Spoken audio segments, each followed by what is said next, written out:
Yuk, mulai udah 1000 yang nonton. Langsung aja, ini IHSG.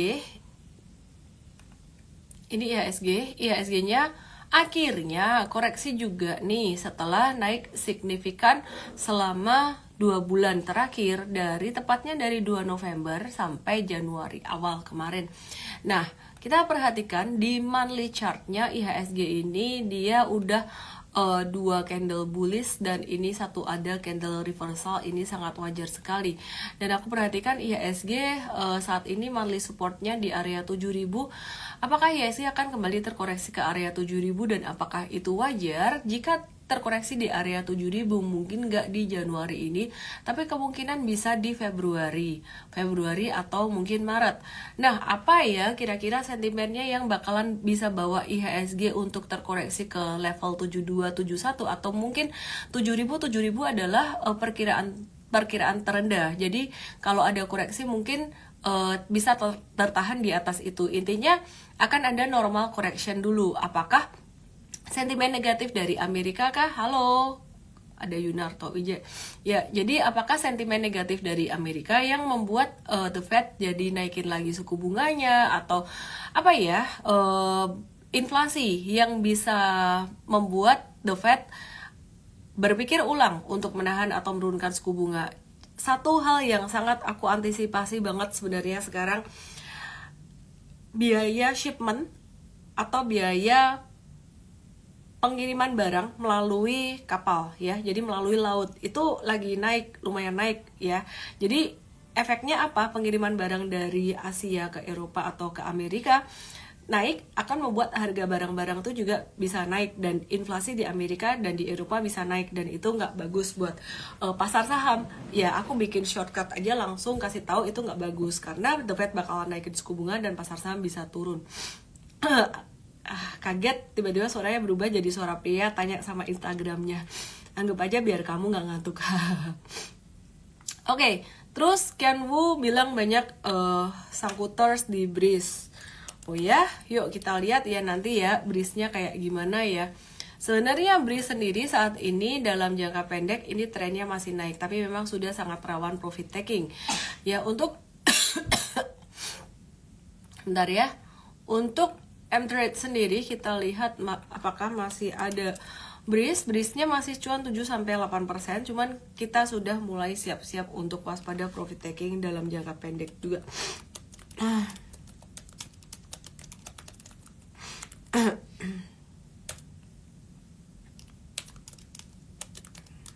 Bentar ya.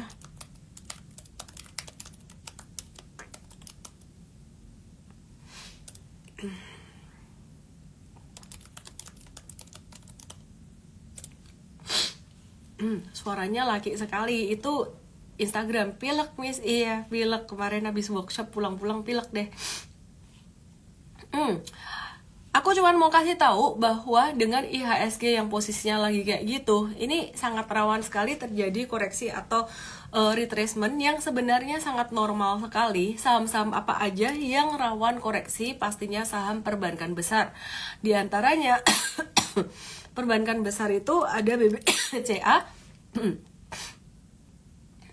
BBCA ini turun, bisa turun normal correction itu sampai level 94-93 pun masih normal dan bahkan bisa turun sampai ke level 92. Jadi BBCA ini normalnya bisa koreksi sampai 92 di Januari Februari ini.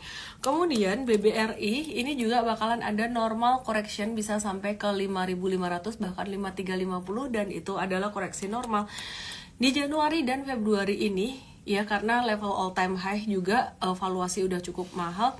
Tunggu retracement. BMRI bisa turun sampai level sekitaran 6150 sampai level 6250-an dalam jangka waktu Januari sampai Februari. Demikian juga dengan BBNI. Kesimpulannya jangan hajar atas saham-saham perbankan, baik perbankan besar maupun perbankan digital, perbankan apapun ini lagi rawan koreksi. BBNI bisa ke 5425 untuk normal correctionnya. Nah kalau tadi kita bahas breeze-nya lagi di atas, breeze-nya lagi di atas banget. Ini M-Trade juga ada breeze jangka menengah masih posisi masih profit sekitaran 7-8%. Aduh ini pilek semuanya nih. Iya. anak pilek, mama pilek juga nih ya. Jadi berisnya masih bisa masih ada potensi sedikit normal correction dalam jangka pendek, jangka menengah masih hold.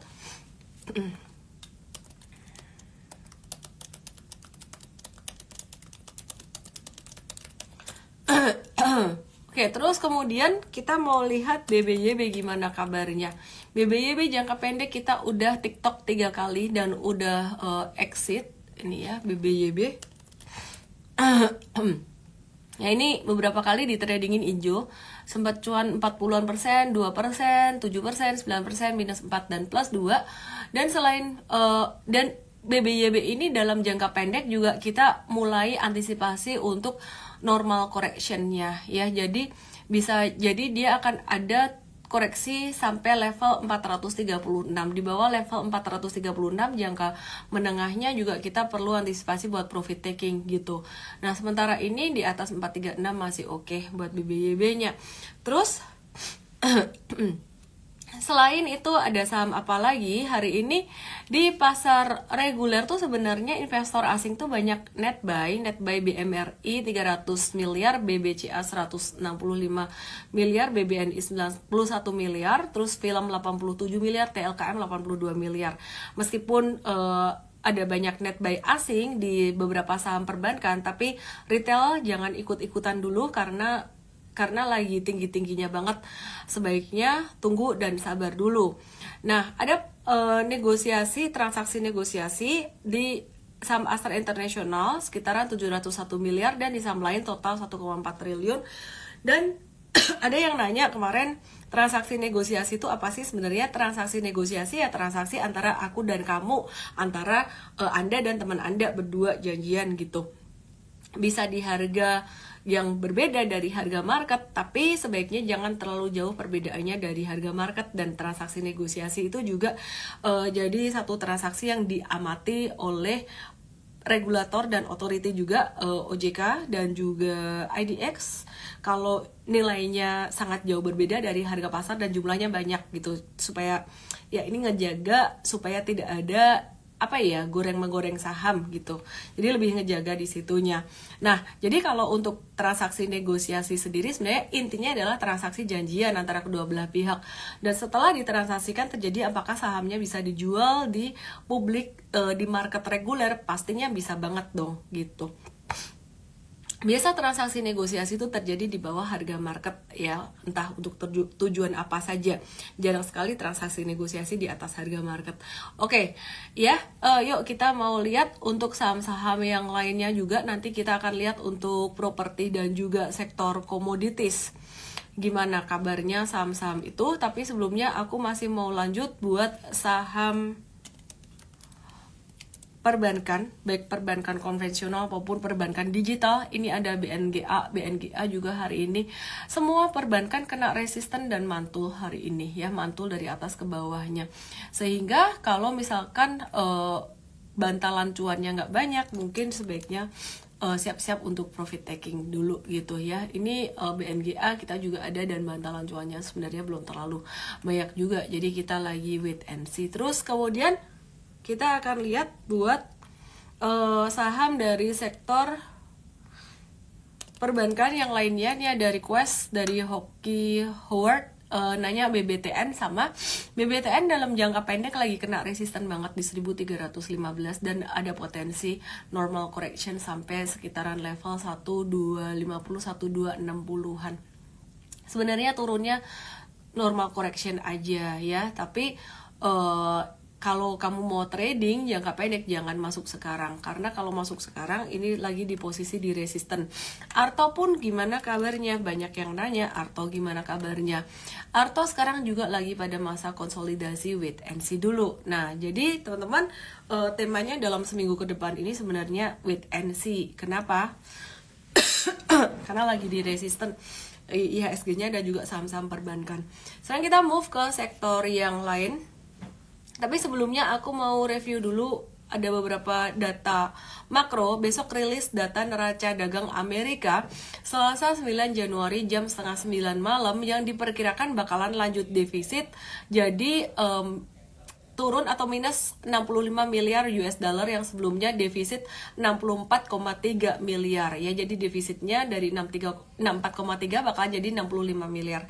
Nah, US dollar. Nah, kenapa? Hal ini disebabkan karena aktivitas ekonomi Amerika Serikat tuh masih ditopang oleh sektor jasa sehingga membuat permintaan barang-barang impor dari luar negeri termasuk Indonesia tuh sebenarnya belum terlalu signifikan gitu. Nah, untuk cadangan devisa Indonesia sendiri saat ini tuh naik jadi 146,4 miliar pada Desember, sebelumnya di 138,1 miliar. Bank Sentral mencatat cadangan devisa tersebut itu setara dengan 6,5 bulan impor dan pembayaran utang luar negeri pemerintah, sehingga ekonomi Indonesia saat ini kalau dinilai dari cadangan devisanya ya masih cukup bagus. Nah, BNGA tadi aku udah bahas, aku coba review untuk saham yang lainnya ya. Kita mau review saham-saham dari sebentar ya. Pak Prayogo Pangestu, aku harus update BRPT, di mana BRPT beberapa hari kemarin tuh lagi berada di area supportnya. Sebenarnya kalau dilihat dari Fibonacci kayak gini, ini bertahan di area Fibonacci 61,8 dan volume transaksi breakdown hari ini juga kecil, tapi kita mesti batasi resiko atau exit dulu meskipun sebenarnya masih ada potensi pantulan dari area-area support. Jadi kita tidak mau berasumsi sehingga batasi resiko dulu aja atau wait and see dulu gitu. BRPT sendiri, koreksi BRPT ini menyumbang penurunan 19 poin dari 1,9 poin dari IHSG gitu. Dan ya IHSG hari ini turun tidak hanya karena saham perbankan tapi juga karena saham-saham Pak Prabowo Pangestu yang lumayan gede. Ini brandnya ini turun dari 7150, ini jatuh dari stage 3-nya dan berpotensi lanjut koreksi sampai 5925. Jadi be very careful kalau kamu punya brand terutama di posisi atas, sebaiknya sih kurangin posisi dulu gitu. Oke, kita mau lihat lagi untuk saham-saham dari Pak Prabowo Pangestu yang sekarang ini lagi ada koreksi TPIA yang udah naik tinggi. Ini ada pattern double top dan berpotensi untuk mengalami koreksi lanjutan sampai 4350. Analisis teknikal sebenarnya lebih dari sekedar membaca pattern, lebih dari sekedar membaca candle, tapi bagaimana kita mengerti posisi market saat ini di dalam sebuah siklus. Dan itu kemarin kita ajarin, kita share di workshop Super Trader, dan nanti workshop Super Trader tuh akan ada lagi sekitaran pertengahan tahun. Kita akan segera putuskan tanggalnya tanggal berapa dan infoin buat teman-teman semuanya. By the way, di tanggal 20 Januari ada MVest Start. Buat yang belajar saham pemula boleh langsung daftar di mvest.id/start dengan kode promo VEST20. Kalau suara saya berubah itu karena Instagram dan aku nggak tahu kenapa suara saya berubah. Yang jelas karena Instagramnya, dan itu udah terjadi sekitaran 3 bulan. Anggap aja itu kayak hiburan biar kamu nggak ngantuk aja ya. Jadi ya anyway. Oke, aku mau review untuk saham-saham dari sektor properti yang lumayan aktif hari ini, tapi aktifnya mirip dengan sektor perbankan. Sebenarnya aktifnya kayak ditarik terus dibanting lagi gitu. Aku ngelihat sih sebenarnya karena investor juga udah melihat IHSG ini sangat tinggi sekali posisinya. Jadi wait and see dulu ya teman-teman semuanya. Ini ada BSDE, hari ini volume transaksinya tinggi tapi dia tertahan resisten kuat. Kemudian P1 pun juga sama, lumayan aktif ya. Jadi wait and see dulu, tapi BSDE secara jangka pendek dia lebih overbought, lebih kemahalan dalam jangka pendek karena udah naik signifikan. Demikian pula dengan SMRA, udah dekat dengan resisten di level 610. Oke, terus kemudian CTRA di sini secara jangka pendek untuk traders meskipun hari ini naiknya solid signifikan, kita mau antisipasi di level 1240 1245. Di sini ada resisten yang sangat kuat sekali yang mungkin teman-teman yang masih pemula nggak lihat. Ini ada high-nya di mana? High-nya di 26 Februari 2021 itu ada tertinggi sampai level 1155. Jadi 1155, tapi di sini di dekat-dekatnya ini udah ada high-nya 1240-an. SFO 2021 nanya apakah saham energi terbarukan akan bernasib sama seperti saham teknologi. Jika yang dimaksud grupnya Pak Prayogo Pangestu, jangan di generalisasi semuanya saham EBT sih sebenarnya. Yuk kita lihat untuk PGEO, saham dari EBT juga gimana kabarnya. PGEO sendiri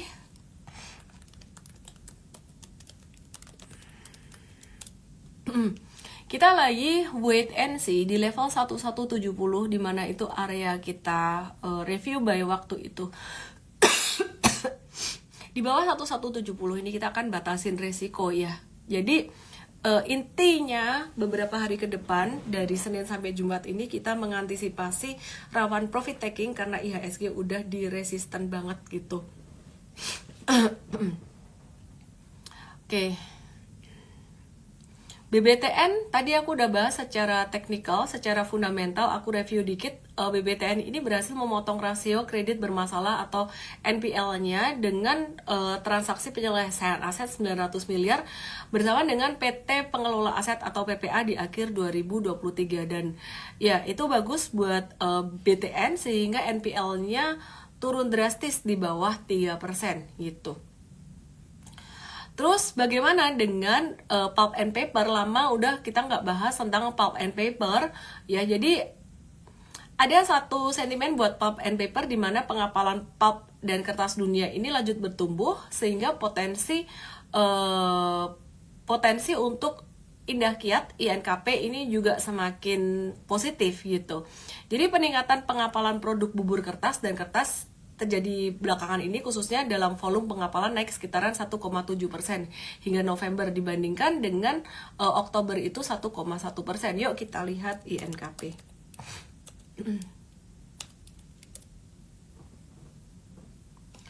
Ya, fundamental tidak selalu align dengan teknikal, sehingga kita sebaiknya perhatikan teknikalnya juga.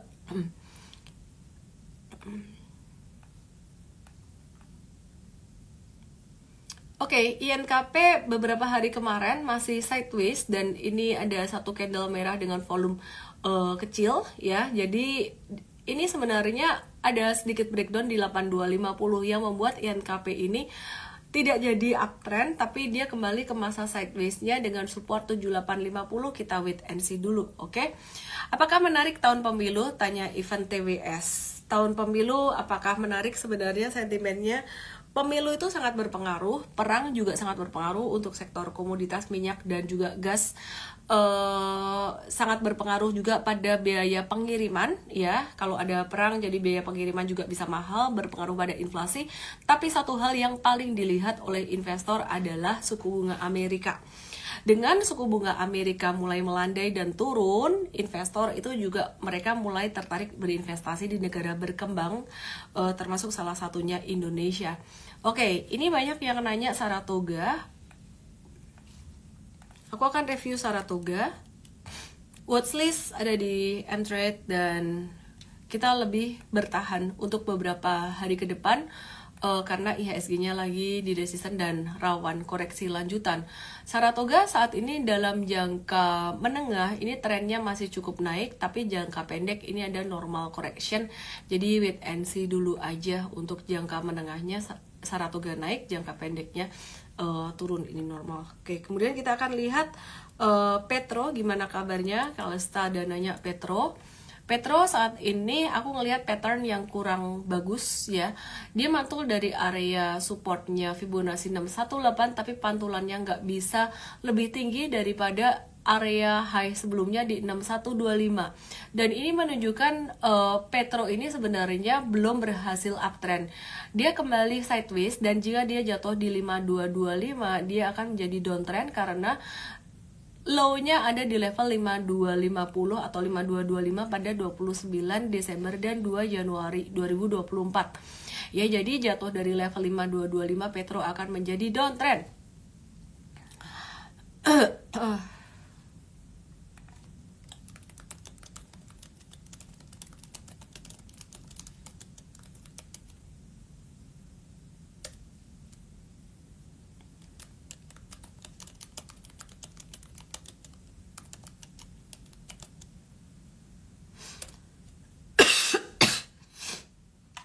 Oke,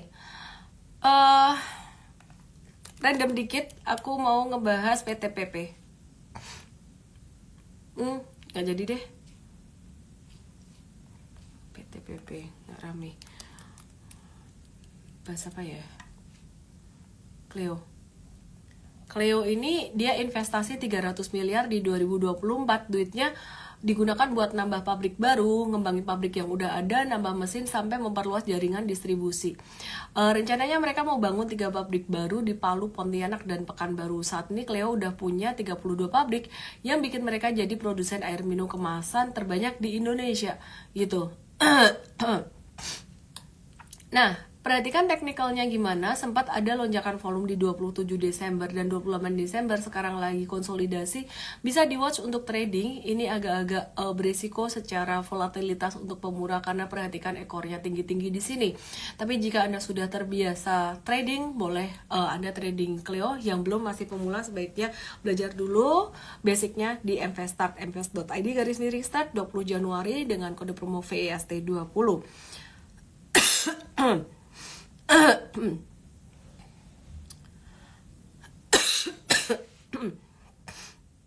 Metal Asia, KF dan IRA turun berarti COVID nggak naik, gak ada hubungannya. Sebenarnya KF dan IRA tuh likuiditasnya agak-agak kecil, jadi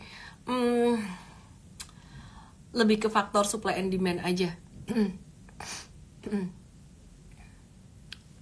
SFO 2021, apakah ada saham buat investing di saat situasi global yang memanas serta The Fed yang pasti terkait dengan suku bunga?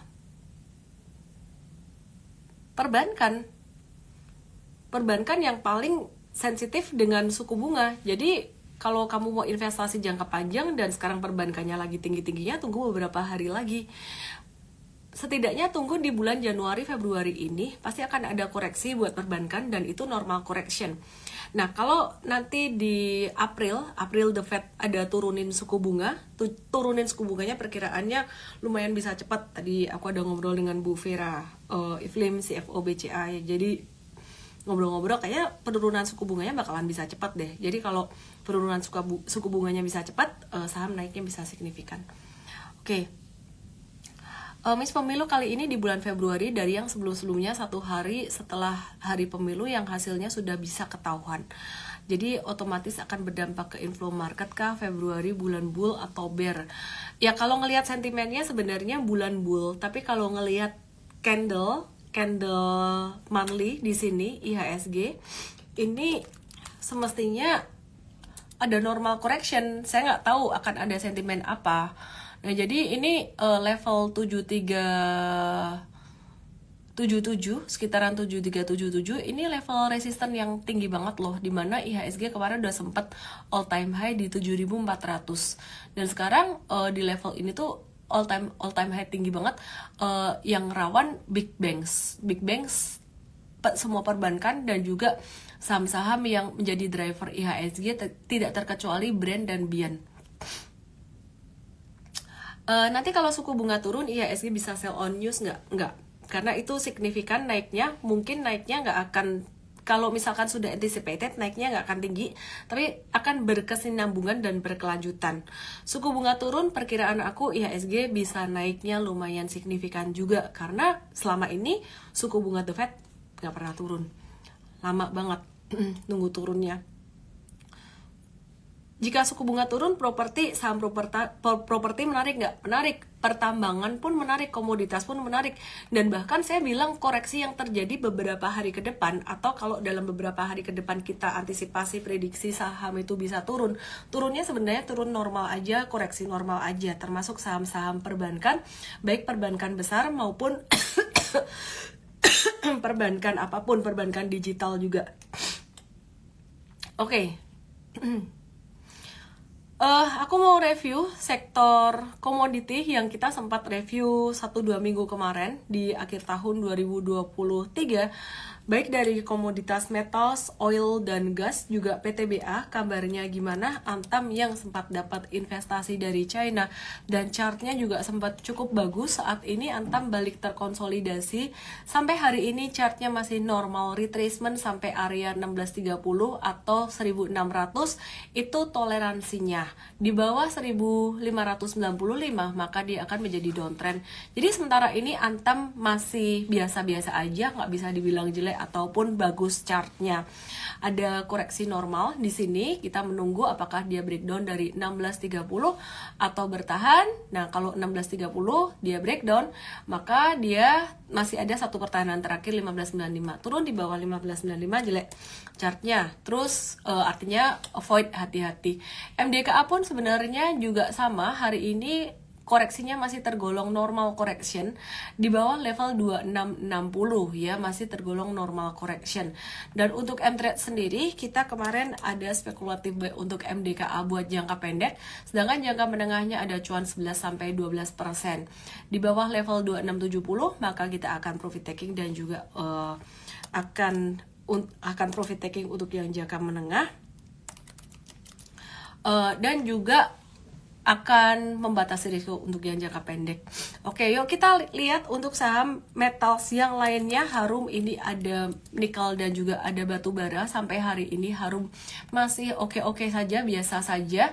Bagusnya tuh nggak sampai yang bullish gimana. M-Trade juga masih ada Harum dan baru cuan tipis di sini. Perkiraan akan sideways dulu sampai ke level 1355 ya. Setelah itu kita akan update lagi, akan ikut koreksi normal kah pekan ini, bisa jadi ada koreksi normal di sini. Yuk kita lihat saham metals yang lainnya. Ada TINS di sini, ada normal correction, bentuknya mirip seperti Antam. TINS support di bawah terdekat saat ini minor di 620 dan pertahanan terakhir di 605. Selama masih di atas 605 masih sideways, di bawah 605 dia jadi downtrend dan jadi nggak bagus. Nah, yuk kita coba review saham pertambangan batu bara. PTBA udah naik sangat signifikan sekali.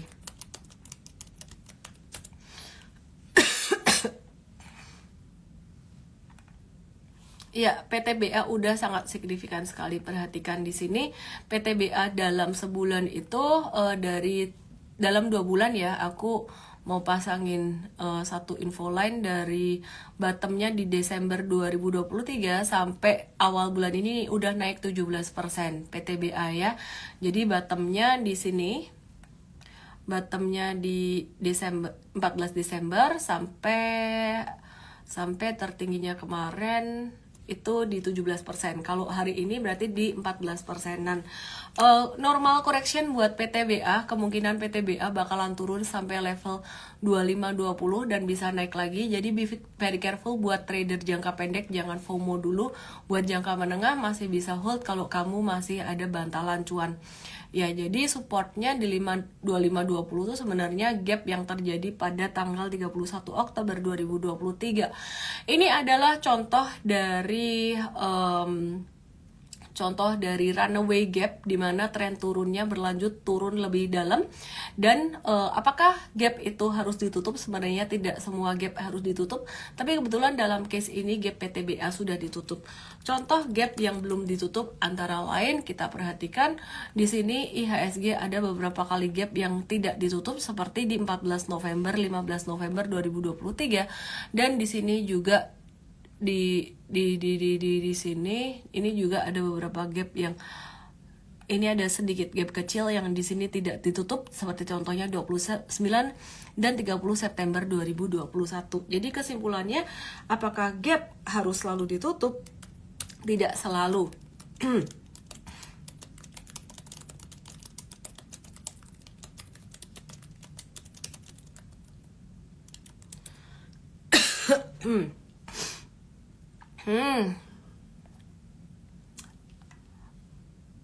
Breeze udah dibahas tadi di awal ya. Aku lagi nge-review saham-saham komoditas. Tadi sampai batu bara, metals udah, terus ke batu bara.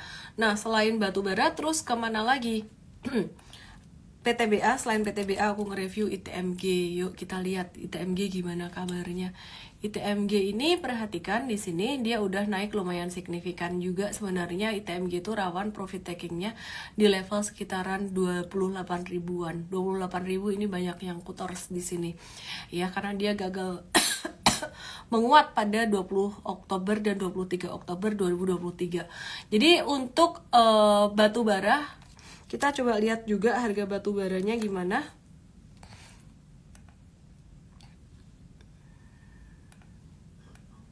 harga batu bara tuh di sini. Dia bisa turun sampai level 222, bisa kemudian ada potensi penguatan lagi. Jadi ada normal correction di sini. Harga batu bara lagi normalize tahun 2022 yang naiknya ketinggian sebenarnya. Oke. UNTR gimana kabarnya? Ini Alung nanya, UNTR masih di sektor batubara dan ini alat berat juga. UNTR bakalan turun sampai 22425 and that's normal. Yuk kita lihat Astra International. Aku sudah update hari Jumat kemarin. Sebenarnya Astra International mereka udah penjualan untuk Daihatsu-nya mereka udah oke lagi. Jadi sebenarnya kabarnya sih dari mereka ini nggak mempengaruhi penjualan di bulan Desember secara signifikan gitu. Jadi udah diatasi dan pergerakan sahamnya nggak ada koreksi yang signifikan gimana, sehingga kita ngelihat Astra International secara valuasi juga masih cukup terdiskon buat teman-teman yang mau long term, tapi tradernya jangan dulu deh. Kenapa ini sideways mulu nih, geraknya lambat nih. Oke. Medco gimana? Kita Astra International terpengaruh oleh anak usahanya di UNTR dan ALI yang masih belum trending juga ya gitu. Jadi ya kita lihat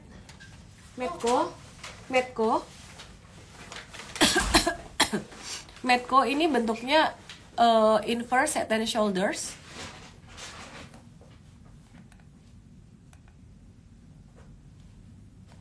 Ya, ini inverse head and 1, 2, 3. Ya, nah perhatiin di sini.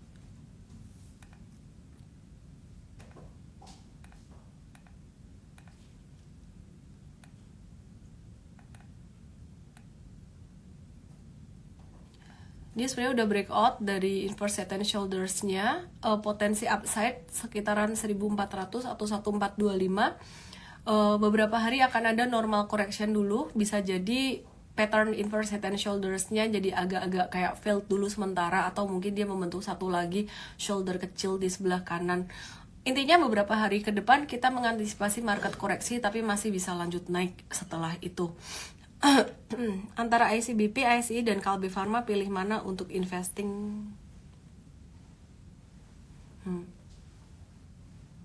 ICBP, ICI, Kalbe Pharma. ICI itu dia konglomerasi, jadi sebenarnya terdiversifikasi secara risk rewardnya, karena ada dipengaruhi banyak perusahaan di bawahnya seperti AALI, ASGR, otomotif itu sendiri, UNTR, ICBW enggak. Kalau Kalbe Pharma dia pemain bertahan. Beda-beda sih. Disuruh milih salah satu, ICBP. Oke.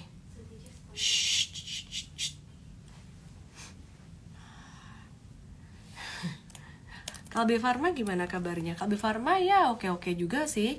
Kalbe Pharma itu pemain bertahan, dia bukan pemain yang maksudnya di saham ya, bukan secara perusahaannya. Di saham itu secara harga saham banyakkan sideways-nya, jadi fungsinya untuk bumpernya portfolio biar nggak terlalu volatile. Nah, Kalbe Pharma sekarang timingnya kalau buat investing lagi pas banget di support monthly-nya gitu. Oke. Sido muncul, banyak juga yang nanyain di sini setelah normal, setelah ada koreksi lumayan signifikan ya, ini naik dikit dan naiknya nggak jadi lanjut kencang. Aku melihat Sido muncul secara monthly ini masih ada potensi upside yang cukup lumayan, sehingga kalau disimpan dalam beberapa bulan ke depan ini masih oke dan masih menjadi salah satu saham pilihan nih buat invest yang kita masih bisa review untuk buy. Nah, untuk tradernya sepertinya harus kembali bersabar karena powernya untuk naik jangka pendek agak-agak susah nih buat Sido muncul, tapi buat long term masih oke.